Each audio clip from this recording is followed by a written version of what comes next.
Welcome to the Where Do Gays Retire podcast, where we help you in the LGBTQ plus community find a safe and affordable retirement place. Join Mark Goldstein as he interviews others who live in gay-friendly places around the globe. Learn about the climate, cost of living, healthcare, crime and safety, and more. Now, here's your host, Mark Goldstein. Welcome to the Where Do Gays Retire podcast. My name is Mark Goldstein, and we have our special guest today, David Kirby. So we're going to take a deep dive into Puebla and talk to David, get to know David a little bit and how he got to Puebla. So I welcome you, David, to the podcast. I'm really happy to be here. I grew up in California. I moved to New York when I was about 22 years old.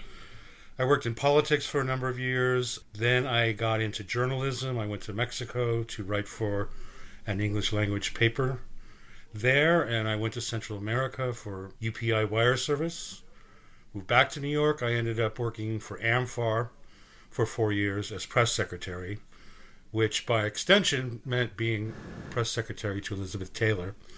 I came to all things related to AIDS, and I got to travel a lot with her and got to know her very well. I've published 4 books. I've written for several newspapers.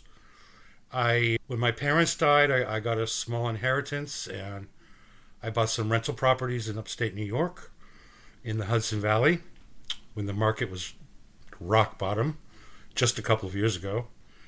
And my partner bought some properties. We owned some together. We each just sold the house, and from the profit we made, we can live in Mexico for about 20 years. That's great. Each, yeah. That's great. Okay, so David, why did you choose Puebla? Like, how did you get there? What was the catalyst in saying, did you just wake up one morning and say, Puebla? Because I've never heard of Puebla. No one has. It's insane. When I tell people we bought a house in Mexico and they say, where? You get that kind of cocked head and curious look. Like, where? I knew it because I lived in Mexico City twice before. So I used to go to Puebla. Both cities have changed a lot since the 80s and 90s, and for the better, for sure. My partner Carlos is originally from Venezuela. He's been in New York for 20 years. I've been here for more than 30 years. And we basically decided we wanted to retire in another country, mostly for the expenses. New York is outrageous, and the weather is horrible most of the time. It's beautiful today, so that meant overseas. We both speak Spanish. He has a lot of family in Spain because all the Venezuelans escaped, basically. So we consider Spain, we consider Portugal. We went to Argentina, we went to Nicaragua, we considered Ecuador, but then we realized we both love Mexico, and it's right next door. And we wanted someplace affordable, good weather, good food, nice people. Those were the 4 big ones. And so once we settled on Mexico, it was really just the process of elimination. And for us, it didn't take very long at all. And then we found our house. We saw it online. And I was like, boy, that looks great. So we flew down, and we looked at a couple places in Mexico City and a couple places in Puebla. And then we saw our house. And when I walked in, I was just like, oh my God. And Carlos was like, quiet, they're going to raise the price. It's an amazing house. It was built in the 1750s. It has 11 rooms plus a tower. It has 1,000 square foot courtyard. And we pulled up a bunch of the stones to put in fruit trees and flowers and all that stuff, which we did. And it turns out that soil, it's black. It's soil from Popocatépetl volcano. And it's never been touched. Nobody lived there. And then when they moved, they put the stones down in 1750, and that was it. So it is 100% virgin soil. It's a beautiful house. The rooms are beautiful. The old timbers over the doors and the timbered ceilings, they're, I think, 15 or 20 feet high. They're really high. We have a fountain. We have an avocado tree, macadamia tree, banana tree, orange, mandarin, lemon, lime. It goes on and on. I've seen pictures. Yeah, I posted pictures. That was that. And the price, let's just say it was well under $200,000. Wow. And it's a National Historical Monument. It's part of the UNESCO World Heritage Site. And we just started investigating what it was built for. I think it was a church building, either a school or a seminary, or because it's too simple to be the house of a rich person. And our neighborhood, rich people have never lived in our neighborhood. It was originally given to the Indians so that they could build the city of Puebla. And many of the people who live there are descendants of those Indians, and many of them still speak Nahuatl, which is the Aztec language. You can hear it sometimes on the street or in the market, which is cool. Wow. And then Puebla, it's beautiful. What's the square footage of your home? Do you know? With the patio, I want to say 3,000 square feet. It's a big home. It's a big home. If For you leave something... For $200,000? Oh, much less. Wow. Closer to 150, much closer Wow. to 150. Yeah. That's amazing. It is. And then we have a roof. We have the entire rooftop. We're putting in a roof deck. You can currently see Popocatépetl volcano with its smoke. And from the roof deck, you'll be able to see 2 more volcanoes. And from the very top of the tower, you'll be able to see the 4th volcano. And in the summer, ironically, they're covered in snow. And it's just spectacular. Beautiful. So I'm trying to picture it on a map, Puebla. Southeast East of Mexico City? Mm-hmm. I would say it's at, what, like 4 o'clock, let's say? 2 hours southeast. So it's like in the middle of everything. So it's not by the coast. No, it's not. It's 2.5 hours, I think, away from the coast. It's 3 hours to the Gulf and Okay. about 4.5 to the Pacific. Okay. We just went, I've done both. Recently, we just went to this wonderful little town just outside Acapulco on the beach. And it was, with the stops and stuff, it was closer to 5 hours. But that's if you're a beach person, that's the one drawback. But you can fly to Cancun for $30 nonstop from Puebla. So that's What's the humidity or weather like? the weather is perfect, as in most of Central America. We're at 7,000 feet in the tropics. So the sun is very strong. It's sunny virtually every day of the year. In the winter, it's in the mid-70s. April and May are the warmest months. It goes up to the low 80s. And then it's in the 70s the rest of the year. Humidity never goes above 30%. Wow. Yeah, Never humid. That's one thing that I've gotten so used to living here in Phoenix is Yes. very low humidity, and I love it as compared to the humid places such as in Florida. And anything by the water is going to be humid.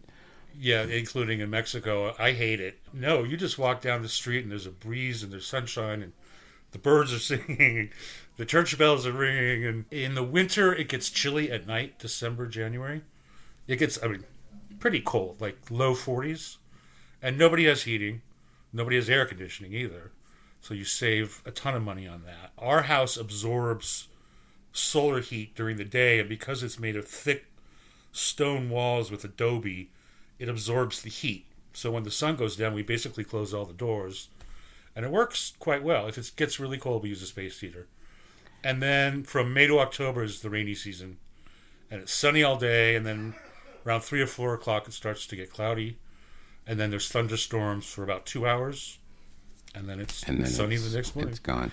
It's gone. So how did you find Puebla? Did you take a map, throw a dart, and say, oop, that's a place I want to go to?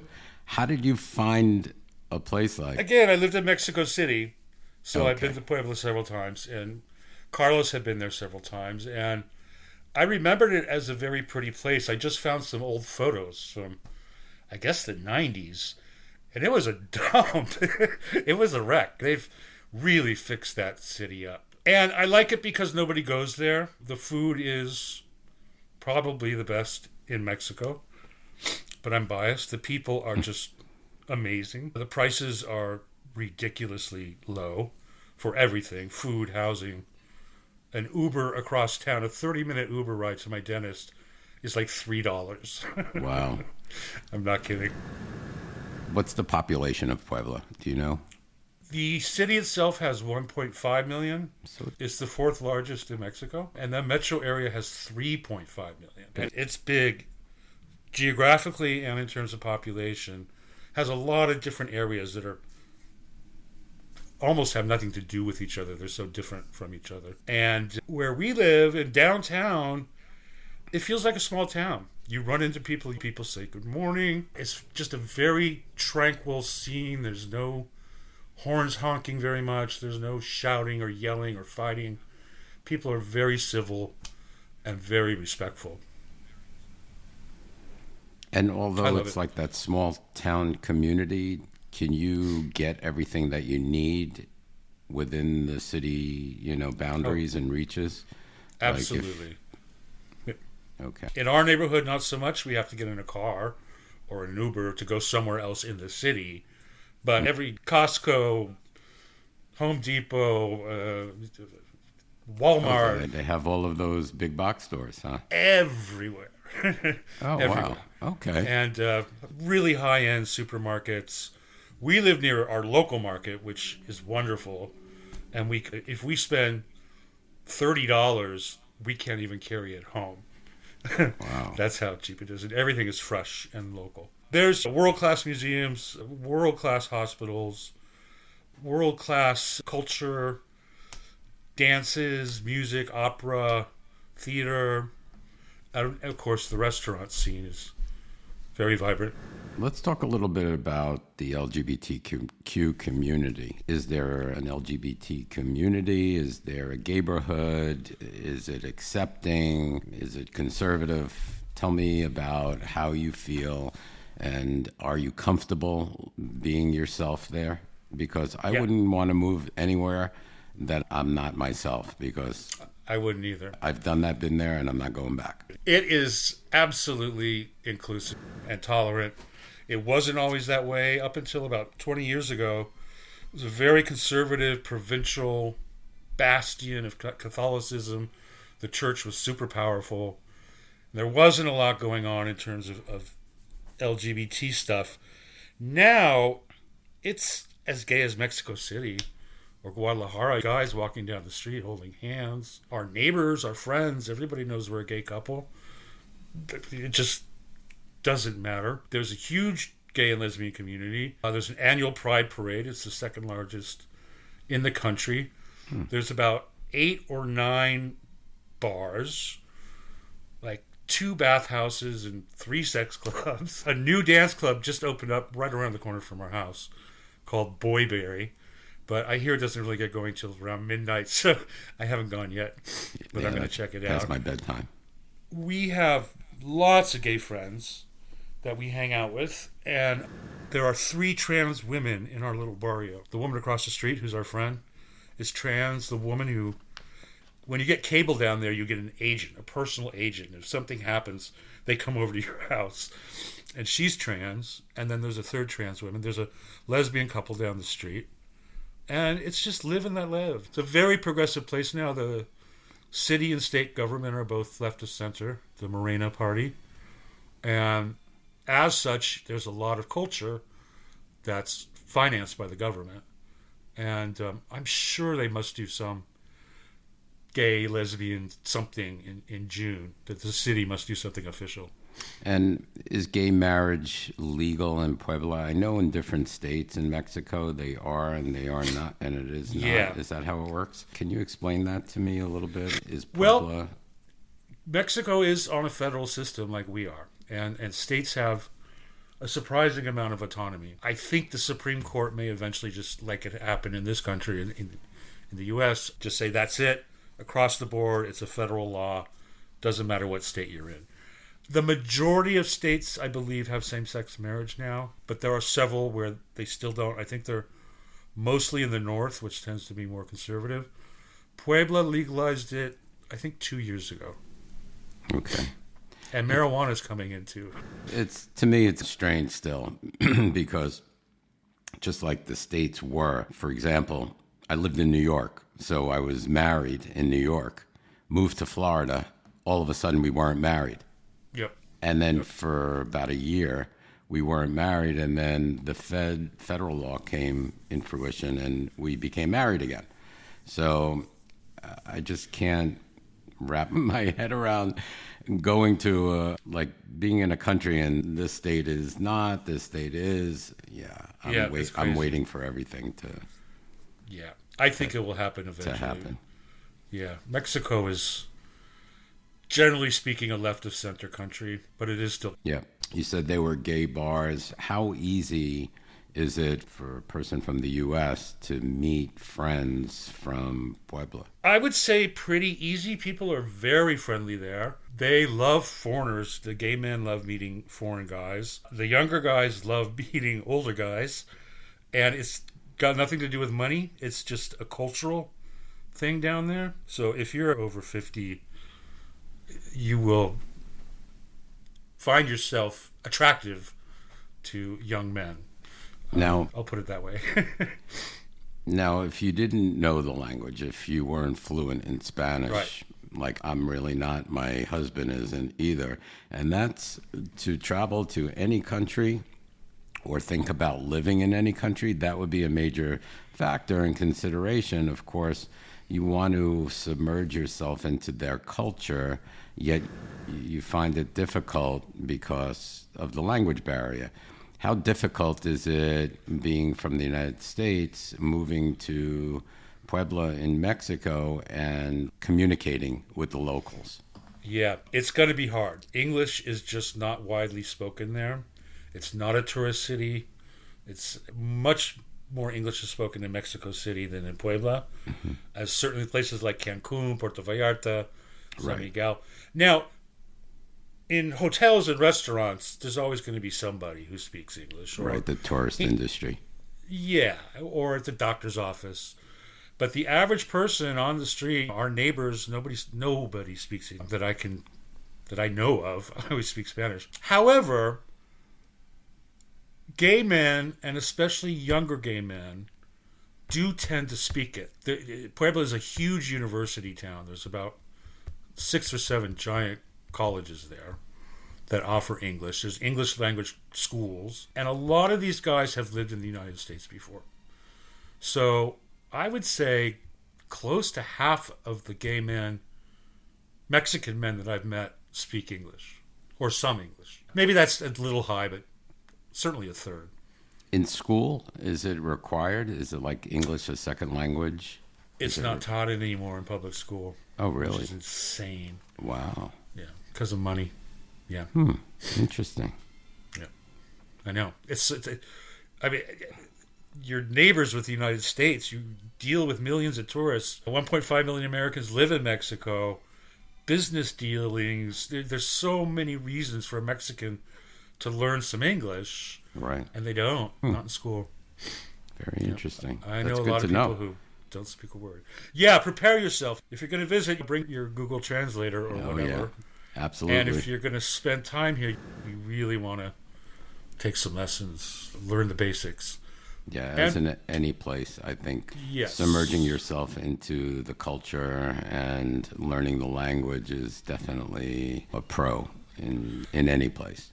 Yes. I would also recommend watching TV in Spanish with English subtitles. If you can swing it, the news is the clearest, slowest Spanish. The soap operas tend to get a little crazy. Even I have trouble understanding them. And Mexican Spanish is different than Colombian Spanish, which is different than Spanish in Spain. So you have to adjust for that. In Puebla, I don't know, in Spanish there's tú, which means you. And that's the informal one. That's the form that most people in the Spanish-speaking world use. But in Puebla, it's still usted, which is very formal. It's a little harder to use, and it took me a long time to get used to it. But yeah, so I would say a lot of gay men speak English, and people who work in hotels and restaurants, and that's about it. Is it a big expat community, or is it just mainly locals? There is a sizable expat community. There's a Facebook page that has, I think, about 2,000 members, expats in Puebla. Most of them live out in the outskirts, in the southwestern part of the city, which is called Angelopolis. It looks like West LA. It's all freeways and high-end shopping malls and high-rises and TGIFs, and I don't like it at all. People who live there seem to love it, but that's where they seem to be. There's also a very large German community because VW and Audi both have massive plants there. And I think they each employ like 50,000 people or something crazy. Wow. So there's a lot of Germans there. And now with coming back under control, they're returning. And we actually see Germans in our neighborhood once in a while. And we never see foreigners in our neighborhood. People ask me if I'm German a lot. And our dentist's office, the sign-in sheet is in Spanish, English, and German. And we just went to this German festival that the local community organized. So there's a lot of Germans. But you wouldn't expect. What's the local economy like? Cost of dining out in a nice restaurant or your supermarket bill compared to the United States? Because, for instance, in Phoenix, which is not New York City, last week my husband and I went to a local restaurant right downstairs in our building that just opened, and we dropped a good $150. And it was a little bit of a sticker shock to us, but what I expect to pay at a decent restaurant in Puebla. 5-star restaurant, ordering really high-end meals, appetizers, dessert, coffee, tequila, mezcal, margaritas, beer. If you spend $30 per person, that's a lot. Wow. That's a lot. We eat everything from street food to eating in the market to eating in little local restaurants in our neighborhood to going to the finest hotels in Puebla. And they're gorgeous. We get street food around the corner. The Senora makes, and it's all poblano food. You won't get it anywhere else in Mexico. For example, a thing called a molote, which is made with corn and wheat flour, and it's pressed out into a big oval. You get your choice of fillings. She folds it over, pinches it, fries it, takes it out, puts on green sauce and cream. And this thing is about a foot long and weighs about 2 pounds. And it's $1. Oh, my goodness. 20 pesos. That's you can't crazy. finish it. We get a 3-course lunch around the corner. And I mean soup, tortillas, salsas, pitcher of some kind of fresh fruit juice that's bottomless. Then the main course, it always comes with beans and chips and cheese and vegetables and a big piece of something, meat or fish or chili relleno. It changes every day. And that's $3. And again, you walk out of there and the food is so good. At the market, you could get anything from like $1 to the seafood restaurant. You're going to pay probably $5, but for a giant bowl of seafood soup. Or they have broil a dozen oysters on the half shell, and they melt Manchego cheese on top of them. And then serve it with all these. And that would be $3.25. Wow. I bet you every time you go there, you're like, oh my God, I just spent $20, where in New York, it would have been $120. Yes, and coming back, I just got back last week, and what a shock. I remember you saying something, and you went to the supermarket for the first time in 6 months. Yep. And were quite shocked at the prices that have increased. Yes. You're always shocked when you come back from Mexico because it's just so much more expensive. But right now and they do have inflation down there, but we don't really feel it. It seems like Puebla produces so much food. So when we go to the local market, we just stock up on everything. And it was all grown within 10 miles of our house. And it costs nothing. It's just ridiculous. You get like 10 avocados for $1. That's crazy. It is crazy. I buy, I think, 3 for, I don't know how much. But $5. Yeah, something like that. It's expensive. No, it's our property taxes are $200 a year. We pay more. We pay $30 a month for parking. Wow. Excuse me. And as I said, the Uber is cheap. The buses are 40 cents. And most of the museums are free. Are things walkable? Oh, absolutely. You can walk to the market. Oh, yes. We live on the eastern edge of what they call the Centro Histórico, which is the largest Centro Histórico in the Americas. It has something like 2,600 buildings. So that's downtown Puebla, and everything is colonial. Virtually everything. From the 15th century, 1500s, 1600s, 1700s, and up. And that's where we live. That's where the market is. The cathedral and the Zocalo is about 10 minutes away. Something called Los Sapos, which is a wonderful dining and shopping district, is 5 minutes away. All the major attractions in Puebla, with one exception, are 5 to 10 minute walk of the Zocalo, which is the main plaza. So it's your pharmacy, if you needed to go to the drugstore, is it walking distance? Oh, yes. Yeah. There's one a block away. There's another one open 24 hours. Need Very a car? nice one. Do you need a car? No. You don't? No, you don't. If you live in or near the Centro Histórico, you absolutely do not need a car. And also, like I said, Uber is so cheap. We have one because we drove there because my dog, who's old, and I didn't want him to fly. And because we knew we had to do a bunch of renovations, so we run to Home Depot a lot. And it's really nice for day trips. When I go to my dentist, I actually take an Uber because driving in Puebla is challenging, I would say. Okay. Very easy to get lost. Are you retired? So do you work or do you work? Do you work from home? I've worked from home for many years. I still have some rental properties upstate that we are going to be selling off one by one because we're going to come retire here. And I do some writing, and one of my books is being produced as a 10-part television series, or it was optioned, and it was just re-optioned. So I think that's going to happen. And I'm going to write a novel when things quiet down, but you can't count on that for income. But our Social Security alone is more than enough to live on down there. Wow. And that includes everything. Going out at night, all the food you could possibly want. Utilities. Our water bill is $12 a month. Our electric bill is $30 a month.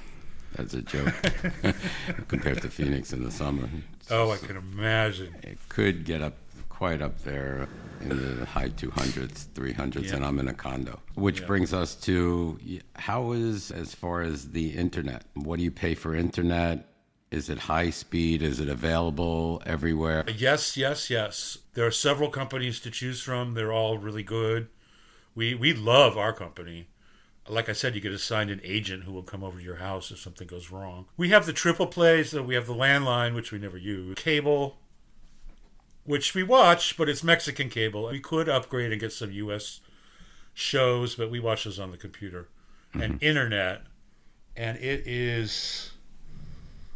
It's not cheap, but it's not bad. It's about $40 a month, I want to say. For all of that? For all of that. Oh, because I'm paying over $100 just for internet. Yeah, so. Me too, in New York. And it's super reliable and super high speed. We use a company called Total Play. And we need a better router for our house. Because it's so big. If you walk, some rooms you won't get reception. You'll have to get a mesh router that has little devices that you can plant all over the home, so you get all of that. Oh, they relay it? Yeah. That's a great idea. We're going to do that. The thing about having a really big house is if you leave something in one room and then you walk, in the opposite direction to the furthest room in the front and say you left it in the back, then you realize you have to walk all the way back. All the way back. And then back again. So it's actually a lot of exercise just losing things in the house. I hear you. So what's the housing situation like in Puebla? What is a typical home, single-family home, or do they have condos? What's the... Yeah. Again, there's so many different parts of the city. There's the Centro Histórico, which is all old buildings. There's my part of the Central Historic, which is even older buildings and is somewhat dilapidated and very traditional and very Mexican, and we love it. But obviously in our neighborhood, prices are going to be cheaper than downtown. Then there's that area I mentioned, which is massive, called Angelopolis. Everything there is new. There's single-family homes, a lot of condos, like modern townhouses, and a lot of high-rises. There's a suburb called Cholula, which is like a mini Puebla. It's all part of the metro area, so it's like LA. You feel like you're in the same city. So let's see. Let's tie an apartment, like a 2-bedroom, 3-bedroom, 2-bath, pretty much everywhere. They're going to start at about $40,000, I would say, and probably go up to maybe $90,000 for super deluxe with a community pool and a tennis court and a gated community. You're not going to spend much more than $90,000 on, and for that you get something pretty. There's this modern Mexican design, and they're kind of like white concrete boxes and glass, and the Mexicans love them. I don't, but yeah, they run 40 to 90,000. In my neighborhood, a house is going to run 90 to maybe 253. Some of those houses are huge. A lot of them need a lot of work, but I would say between 90 and 300,000. And then an apartment in the center, I haven't really priced them out. For under $100,000, you could find a decent place to live. And for $200,000, you could find a pretty great place to live. Palatial. So, is there a rental market there? Can you rent an apartment? Oh, yeah. There's a lot, both rentals and sales. There's a lot available. And they have realtors there, bilingual? There are some, yep. I don't know any personally, but I could ask around. We found our place online, and there's some. But the very best thing to do, especially in the more traditional neighborhoods, but really almost everywhere, is just to walk around and look for rent signs or for sale signs. Because a lot of places don't advertise and they don't go online. So, but David, there's tons of places that are in our neighborhood. There's a lot. Do you know what the visa requirements are to obtain a visa? Sure. If you're staying for 6 months or less as a tourist, there's no requirements at all. It used to be they would automatically give you 180 days at the airport. They've stopped doing that. And oftentimes they ask to see your return ticket and proof of accommodations for pretty much the entire time you're there. So they're really cracking down, because people used to go for 180 days, fly to Tijuana, across the border, come back over, and get another 80 days. I've always gotten 180 days. You never know. And if you overstay that visa and they catch you, you will be detained and deported and never allowed back in Mexico. So if you travel to Mexico and they give you 30 days, you better be out of there in 30 days. Especially if you're in a tourist area, because they are stopping people. They're stopping people on buses. They're stopping people at airports and in places like Cancun. So I just applied there's temporary residency and permanent residency. I just applied for and got temporary residency, which is good for 4 years, and then it can be grandfathered into permanent residency after that. What are the requirements? They go up every year. You have to show $46,000 in the bank or stock market or investments for the past 12 months. So a minimum of that. Or you have to show income of $2,600 over the past 6 months. So that could be paycheck stubs, that could be Social Security, could be rental income. So that's not bad. $2,600 is, most people make that. So particularly if you work remotely and you're still getting a paycheck, or if you're lucky enough to get that much in Social Security, then you can get the temporary. Permanent is quite a bit higher, but once you have temporary, you don't need the financial requirements to get permanent. Okay. If you can show you've been taking care of yourself for 4 years, right, they'll let you in. Also, if you buy a house that's worth, I want to say, $230,000, you can get residency. I think permanent and temporary. But that's per person. So if it's 2 people who own the house, it has to be $460,000, and yep. That's.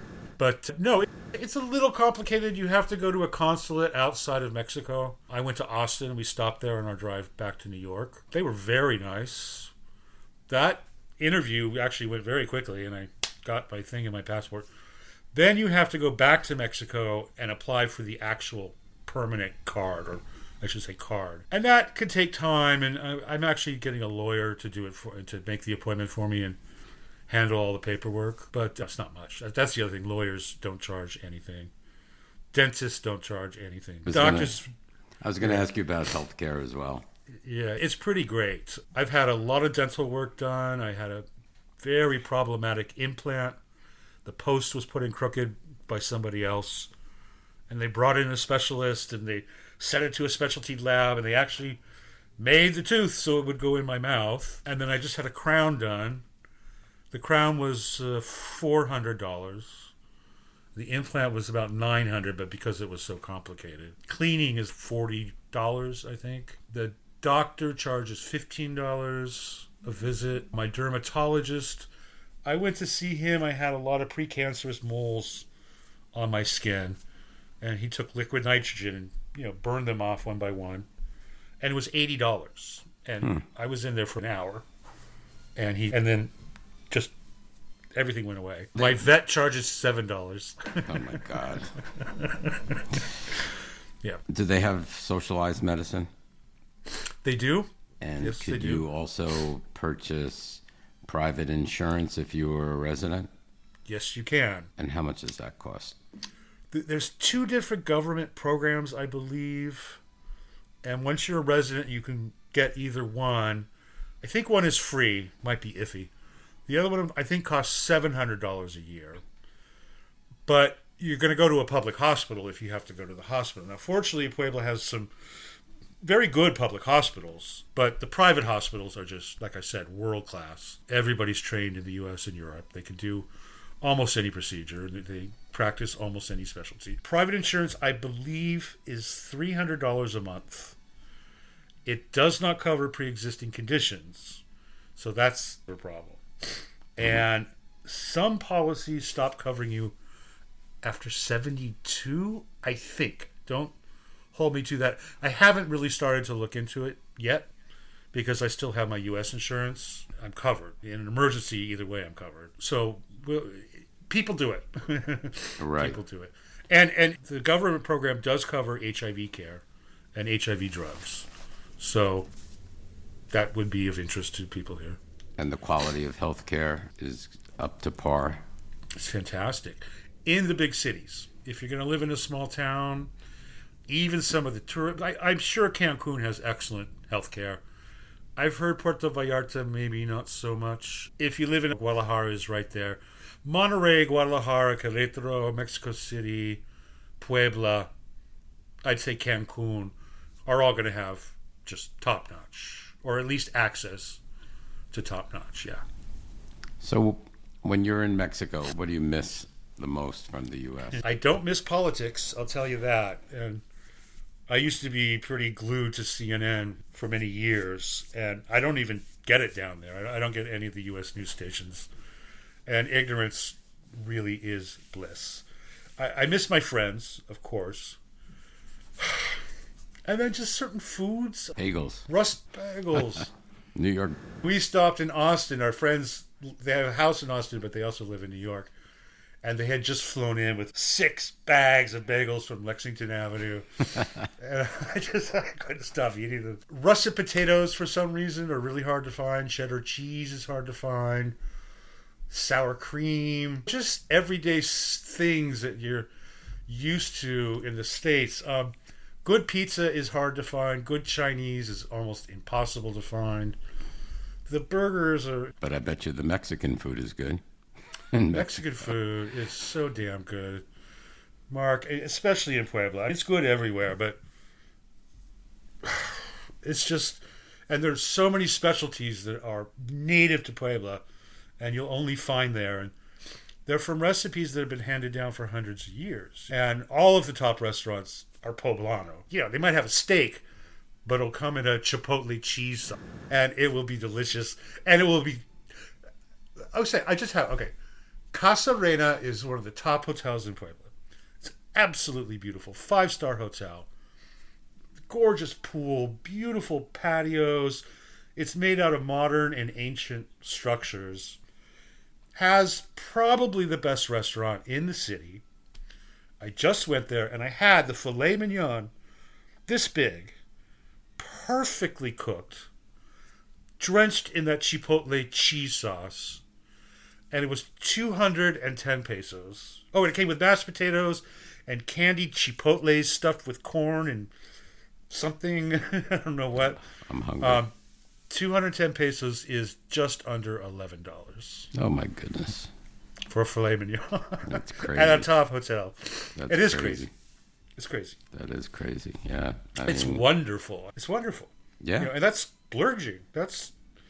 You know what? When you're looking for a retirement place also, you have to think of these things. What's it going to cost me to go out to dinner? What's it going to cost me to go to the theater? Now, another thing that I would think might be an obstacle anywhere that you moved is the theater. So nothing, of course, is like Broadway.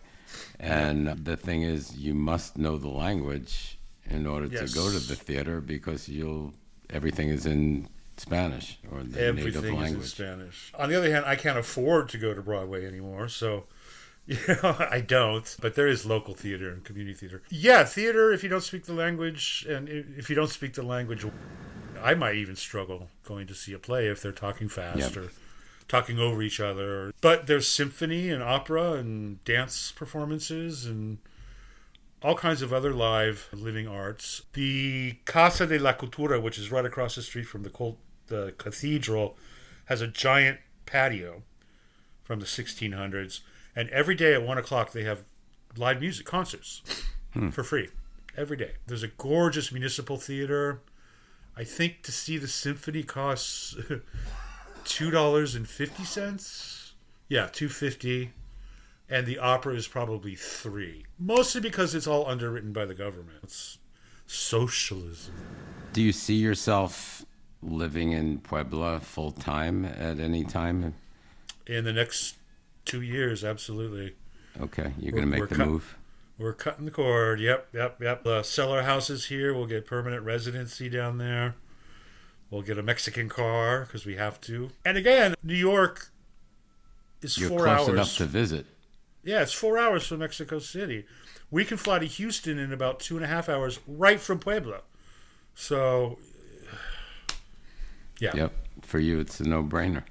Yeah. Even Portugal or Spain, it's a transatlantic flight. It makes it, it's harder. Far. It's far, and we're going to explore those places in the future as well. Great. So, on the podcast. I'm looking forward to that. I'm looking forward to getting some interviews with people that are all over the world. And this way wonderful. we can broaden everyone's perspective on what it's like as a LGBTQ person to retire in those countries and even states. So we're doing the United States as well. It's an important thing as well to be able to find a place within the states to move that you're going to be comfortable in retirement as well, not only for the affordability factor, for the safety factor as well. Yeah. And there's nothing better than talking to people who live there, right? Other than going there yourself, or both, I would recommend, because they know best. And travel books or some websites don't always tell you. Exactly. So we'll have some firsthand information for our listeners. David, is there anything else that you'd like to contribute to the audience at this time? Please don't come here. You don't want the secret to be out. I don't want the secret to be out. I'm a journalist, so I can't keep my mouth shut. If Puebla hasn't become a major tourist attraction, an expat attraction by now, I don't think it's going to happen. And we love it that way. Nothing against Americans or Europeans. But we moved to Mexico to be in Mexico. Anybody considering retiring anywhere in Mexico, you really need to spend some time there first. Don't just go. Yeah. The more Spanish you speak, you're going to have more fun. You're going to make more friends. You're going to understand things. You're not going to feel out of it. You go to a dinner party and everybody's speaking Spanish, and you just have to sit there with your hands in your lap. That's no fun. But most importantly, just remember, it's a different country. It's a different world. It's the developing world. It's still a poor country. Not as poor, but there's a lot of poverty there. And things take time. You just have to be patient. Restaurants can be really painfully slow. Not the really top ones, but all service in stores. You take your car to the mechanic and he says, "Oh, come back in 3 days." And you're like, "But it's just a little part. But it's going to be 3 days." Nobody's it's in a not big... New York. Yeah. Nobody is in a particularly big hurry. Mexico City, Monterrey, it's more action-packed. But just bring a lot of patience and a sense of humor, and don't drive at night on the highway. One more thing before we go. I wanted to ask about crime and what's that? It's fine. And I'm not just saying that. We feel so safe and secure there. And the statistics bear that out. Both Puebla State and the city of Puebla are at the bottom. When you see the list of Tijuana's up here and whatever is here, Juarez, and then by the time you get down to Puebla, it's just a tiny number of crimes per capita. Even in our neighborhood. Now, our neighborhood was dangerous a few years ago, and apparently it was really bad. People were getting attacked on the street, and there were demonstrations, and people marched on City Hall, and the police came and cracked down, and the police are everywhere in our neighborhood. It's almost too much. They cruise down with their pickups and their giant machine guns. Speaking of guns, do they have gun control? Are you allowed? Are you allowed to have a gun? No, you're not. Okay. Only under very special circumstances. Nobody has a gun. Very few people have guns. That's comforting. Yeah, and there's no mass shootings. Imagine. Right. Imagine. Imagine how that works. Yeah. No, Puebla's safe. We walk around at night all the time. The state, the whole region, anything east of Mexico City to Veracruz and then south is pretty safe, with some exceptions. Cancun and Playa del Carmen and Tulum, they're having a lot of problems right now. And I just saw Puerto Vallarta and Guadalajara. The U.S. Embassy put out a travel warning for people in those places because the government, thank God, is cracking down on the cartel, but that's going to lead to gunfire, more violence. Yeah, it's good to know. We have no cartel activity here that I know of. Very little drug or gang activity. Yeah, it's safe. Good to and it's know. Clean. It's very clean. Great to know. All right, thank you. So I guess we're going to wrap it up here. We're going to have some of the things that we discussed in the show notes on the website that is upcoming, and also on the website at www.wheredogaysretire.com. You'll see a little coffee cup. It's called Buy Me a Coffee, and that coffee cup, each cup costs $5. If you feel that you got something out of this podcast and out of our future podcasts, buy me a cup of coffee or 2 or 3, or get me caffeinated to the hilt, and to keep this podcast going. Without further ado, we're going to wrap it up. And thank you very much, David, for your input today. It was great talking to you, and we shall definitely talk soon. Yeah, I enjoyed it. And keep in mind that coffee cup would be 50 cents in Puebla. Yep, it certainly would be. Okay. Take care. Thank you for listening to the Where Do Gays Retire podcast. If you enjoyed today's episode, Please subscribe to our podcast and consider making a donation by clicking the coffee cup on any page at www.wheredogaysretire.com. Each cup of coffee that you buy costs $5 and goes towards helping us continue the podcast. Thank you for your continued support.